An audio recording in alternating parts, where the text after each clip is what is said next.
বীরভূমে ফের জার ভর্তি বোমা উদ্ধার হয়েছে। নানুরের শিয়ান গ্রামের খালপাড়ে বোমা ভর্তি জার উদ্ধারে চাঞ্চল্য ছড়িয়েছে। ছবি রেখেছে আপনাদের সামনে এই যে প্লাস্টিকের জার, এর মধ্যেই বোমা রয়েছে বলে স্থানীয় সূত্রে খবর। ইতিমধ্যেই এলাকা ঘিরে রেখেছে পুলিশ। আমাদের প্রতিনিধি ভাস্কর মুখোপাধ্যায় রয়েছেন আমাদের সঙ্গে। ভাস্কর, বম্ব স্কোয়াড এসেছে? এখনো পর্যন্ত বম্ব স্কোয়াড আসেনি।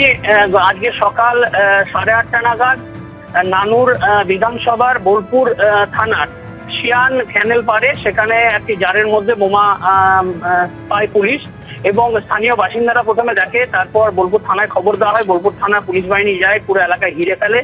তারপর সেখানে খুলে দেখা যায় সেই জারের মধ্যে প্রায় 10টির বেশি তাজা বোমা রয়েছে এবং সেই এলাকায় ঘিরে ফেলা হয়েছে যাতে কোনো অপ্রীতিকর ঘটনা না ঘটে। এবং পুলিশ বম্ব স্কোয়াডকে খবর দিতে এই বোম এখানে এলো কি করে, কারণ যেহেতু এই ঠিক রাস্তার পাশে ক্যানেল পার দিয়ে যে রাস্তা আছে ঠিক সেই রাস্তার পাশেই সেখানে একটা জঙ্গলের মতো রয়েছে, সেখানে এই প্লাস্টিক জারে বোমাগুলি ভরা ছিল। পুলিশ সন্দেহ করছে কোনো দুষ্কৃতিমূলক কাজের জন্য বোমাগুলি মজুত করা হয়েছিল। গোপন সূত্রে খবর পেয়ে অভিযান চালানো হয় এবং পুলিশ আশেপাশে আরো তল্লাশি চালাচ্ছে যে বোমা আছে কিনা। বম্ব স্কোয়াডকে খবর দেওয়া হয়েছে, বম্ব স্কোয়াড এলে এই বোমগুলি নিষ্ক্রিয় করা হবে। রাজ্যে ফের আসছেন কেন্দ্রীয় স্বরাষ্ট্রমন্ত্রী অমিত শাহ।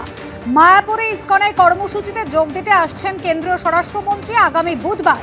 কি কর্মসূচি রয়েছে, আমাদের প্রতিনিধি শিবাশিস মৌলিক রয়েছেন আমাদের সঙ্গে টেলিফোন লাইনে।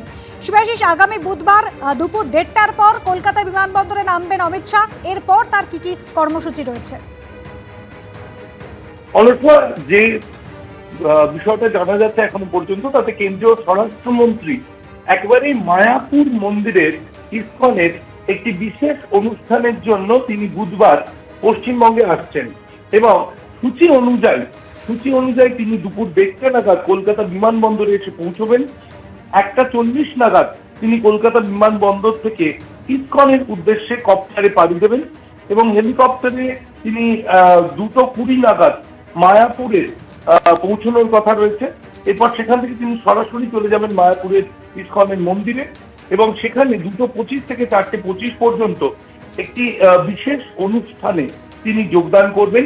সেখান থেকে বেরিয়ে আবার হেলিপ্যাডে এসে হেলিপ্যাড থেকে কলকাতা বিমানবন্দরের উদ্দেশ্যে পাড়ি দেবেন। 5:10 নাগাদ কলকাতা বিমানবন্দর পৌঁছে 5:15 নাগাদ এদিন বিকেলে দিল্লি ফিরে যাবেন কেন্দ্রীয় স্বরাষ্ট্রমন্ত্রী অমিত শাহ।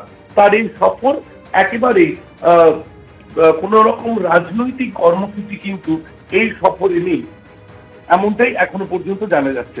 অনুসোয়া, ধন্যবাদ শিবাশিস। এবিপি আনন্দ, এগিয়ে থাকে, এগিয়ে রাখে।